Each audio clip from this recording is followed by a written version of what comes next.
Good morning, children. Welcome to our English classes.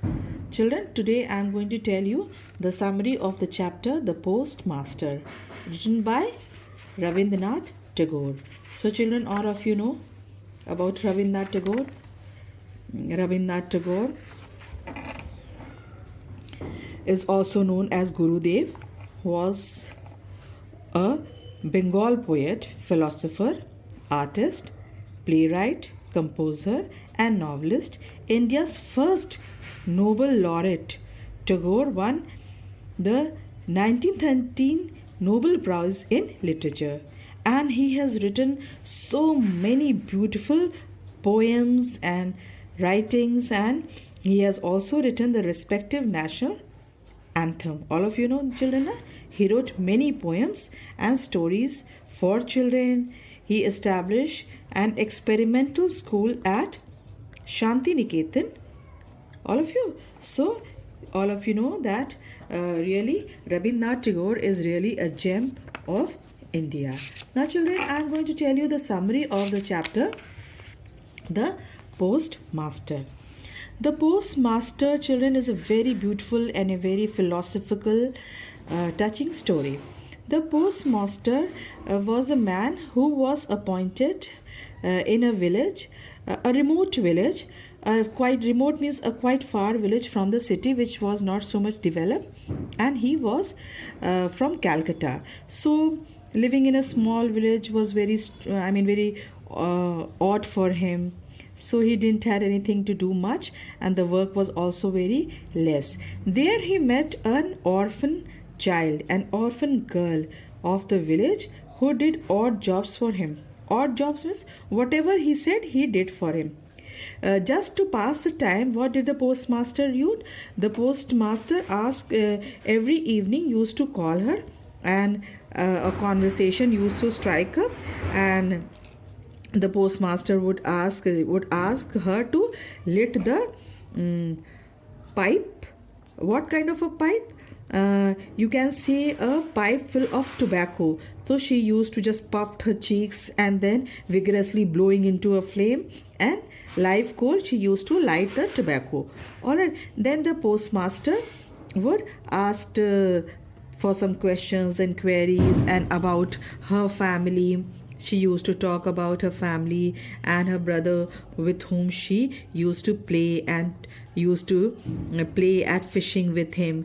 So she used to talk, and the postmaster, and she used to just sit like that and near him, and used to listen to the stories and listen to all about his family members. The postmaster had talked so much about his family, his family, his brother, sister, his parents, that Ratan, the name of the girl was Ratan. Ratan had made a picture in her heart of the family member of the postmaster, because he was always telling about his family. So she had made a picture, and it seemed as if she might be knowing each and every member of the family. And do you know, children, what did the little girl call the postmaster? She used to start calling him Dada. They were having such a beautiful, such a very beautiful bond between Dada and Ratan. So one day, every evening, she was waiting for the call of Dada, but the call never came.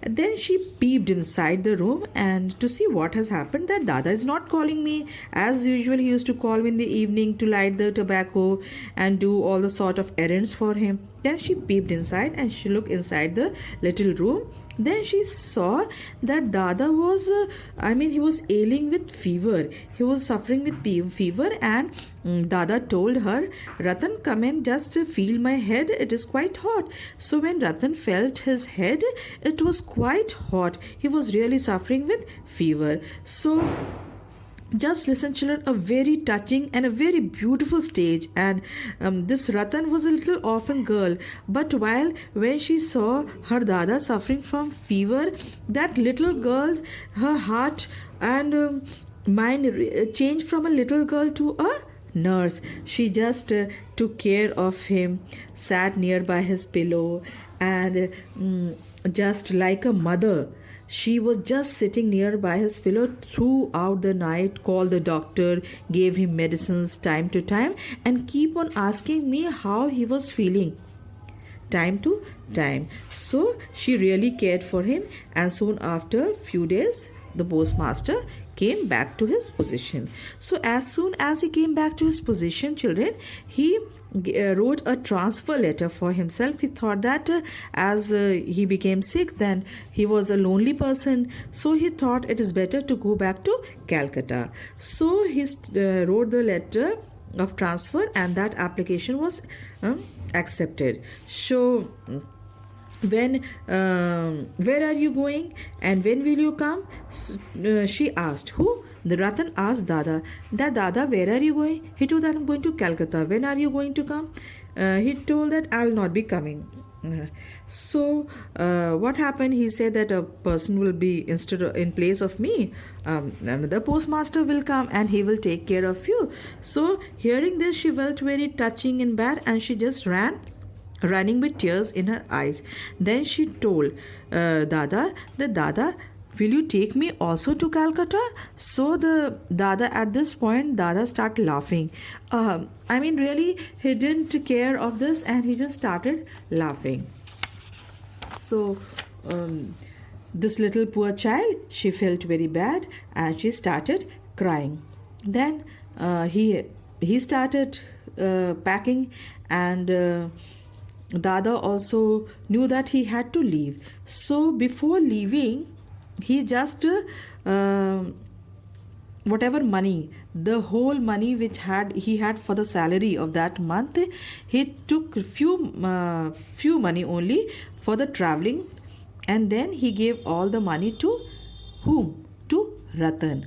But Ratan, she was filled with tears. She really returned the money, and she told the Dada, I don't need your money and help. I only want you to take me to Calcutta. And in the meanwhile, children, when she used to live there, Dada had taught her how to read and write, because the whole day she was doing nothing. She was just wasting her time at the post office and with the postmasters doing work errands for him. So he thought instead she was wasting her time. So Dada, he was a postmaster, he was a literate person, so he taught her how to read and write. So while going, he thought, a phase came to her that he thought in his mind that he should have taken that orphan child with him. Then the time passed by and the village was left behind. So children, the philosophical end of this. So children, as he was going with the boat, so something reminded in his mind that he had left the girl orphan child like that only. Then while thinking, the boat went by and the village was left behind. Then a very touching and very philosophical ending of the story is that he thought, even though you are too much touched with someone, you cannot take that person with you at the last moment of your life. Parting is a reality. Like he has compared the parting to the death, that if one parts, like if one dies, no one can come back. So he's comparing